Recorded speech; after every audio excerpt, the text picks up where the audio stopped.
Hola, ¿cómo están? Hoy vamos a abordar estos puntos en el presente video.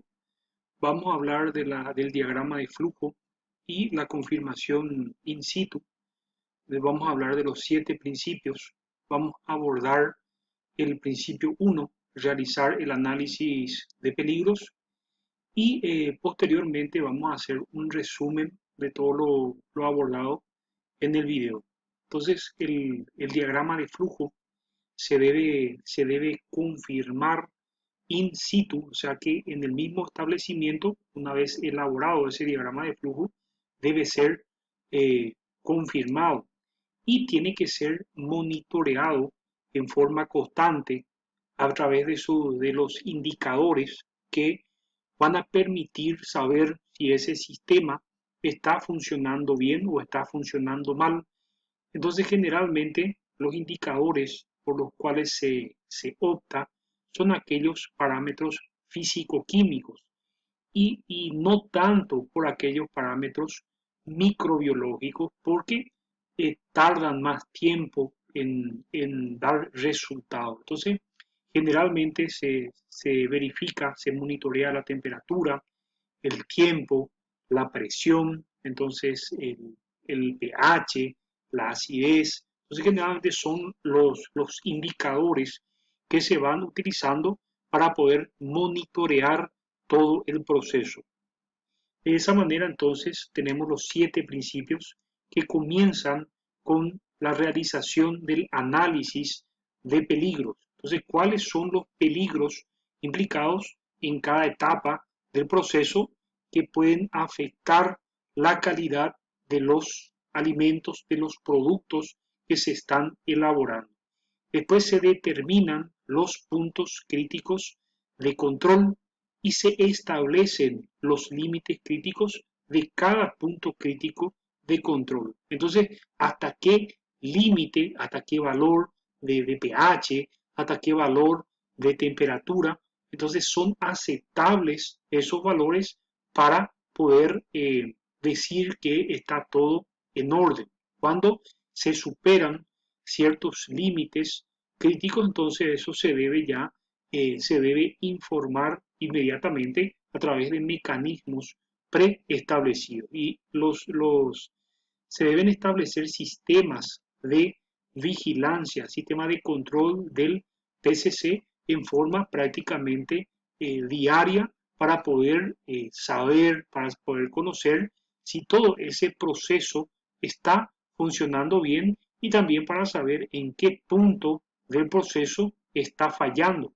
Y entonces si encuentra una desviación de esos límites críticos a través del sistema de vigilancia, se deben ya prever las acciones correctivas como se observa acá.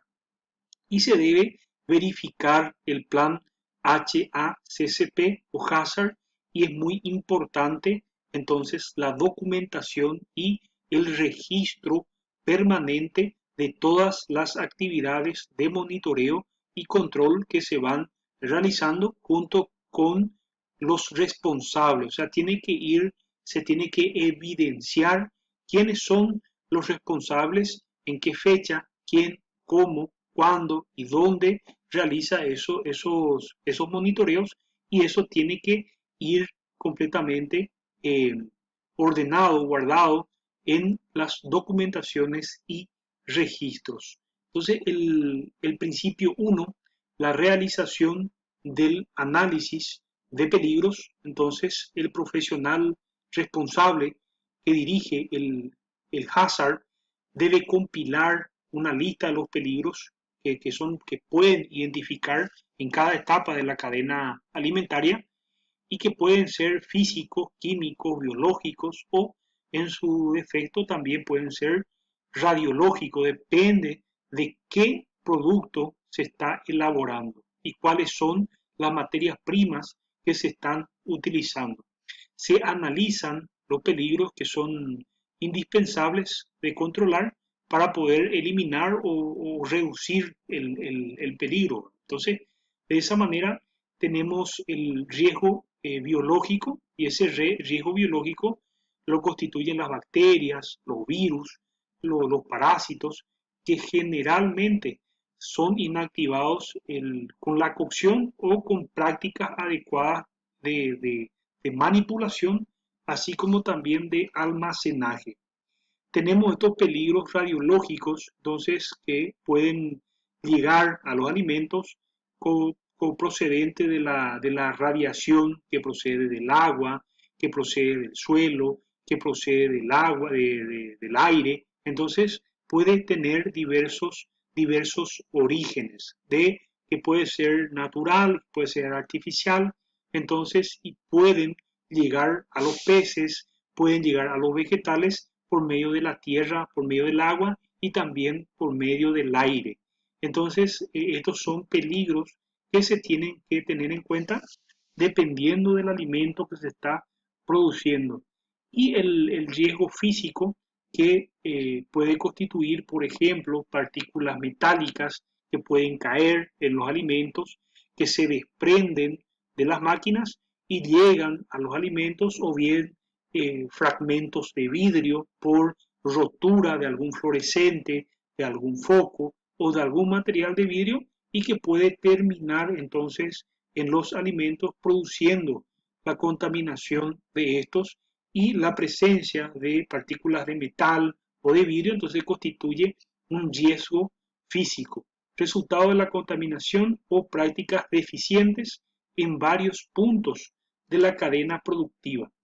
Tenemos también el riesgo químico, compuestos químicos que destruyen nutrientes y pueden ser responsables de enfermedades crónicas. Por ejemplo, pueden llegar a los alimentos restos de plaguicidas, de insecticidas, de pesticidas y otras sustancias químicas que se utilizan en la industria, en la agricultura, en la ganadería, como por ejemplo residuos de antibióticos, y todo eso constituye un riesgo químico. Entonces, de esa manera tenemos nosotros los alérgenos también que pueden aparecer en los crustáceos, los huevos, pescados, cacahuate, soja, lácteos, frutos que contienen cáscara, apio, mostaza, granos de sésamo, dióxido de azufre y sulfitos, moluscos, altramuces, gluten, crustáceos. Entonces, todos esos son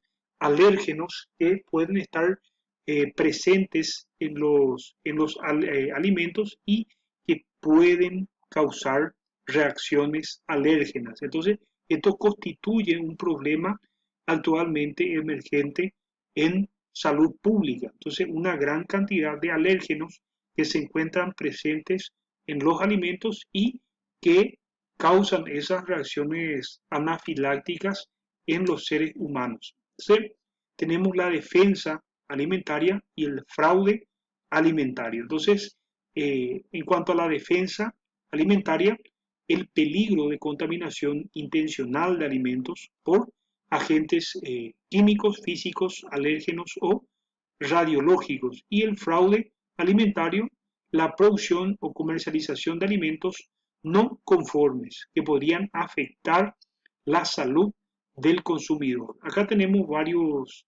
algunos conceptos, como por ejemplo el de falsificación, adulteración y alteración. Por ejemplo, la falsificación constituye en rotular, o consiste en rotular un alimento eh, con otro nombre, entonces con fines fraudulentos.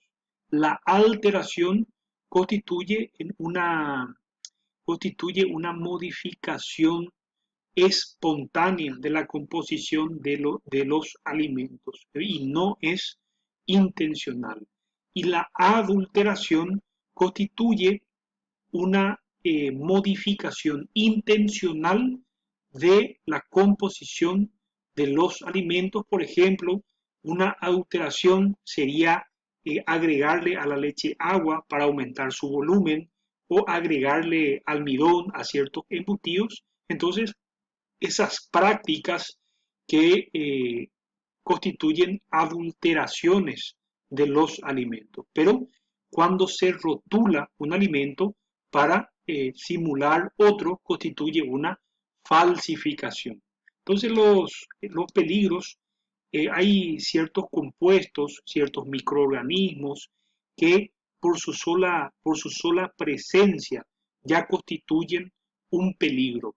Sin embargo, existen otros microorganismos, sí, existen otros compuestos químicos, radiológicos, que en ciertos casos depende de la cantidad, o sea, deben ser cuantificados y exceder ciertos límites para que constituyan un peligro para la salud humana. Pero repito, ciertos microorganismos, ciertas sustancias de carácter radiológico o también ciertos compuestos químicos, su sola presencia ya constituye un peligro para el consumidor.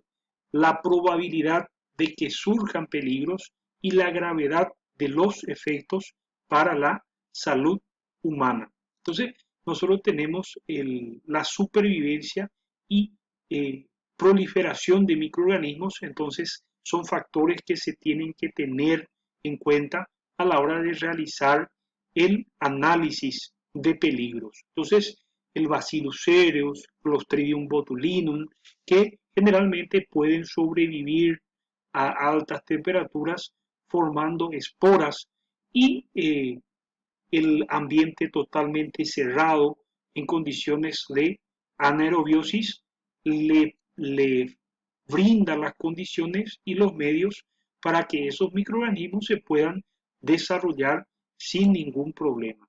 Entonces la producción o persistencia de toxinas, agentes químicos o físicos en alimentos también hay que tener en cuenta. Entonces, Clostridium botulinum, ciertos estafilococos, por más que los estafilococos en algunos casos ya no están presentes o son destruidos por los tratamientos térmicos, pueden persistir las toxinas que producen estas bacterias y eso puede llegar hasta el consumidor final y pueden causar peligros. Entonces, de esa manera, entonces, tenemos que a la hora de realizar un análisis de peligros tenemos que tener en cuenta todos estos factores. También hay que tener en cuenta las condiciones que dan lugar a la supervivencia y proliferación de estos microorganismos. Entonces, hay que tener todos los cuidados en cuanto al personal, equipamiento, instalaciones, materia prima, para reducir al mínimo la, la ocurrencia de incidencias en el consumidor. Eso es todo. Muchas gracias.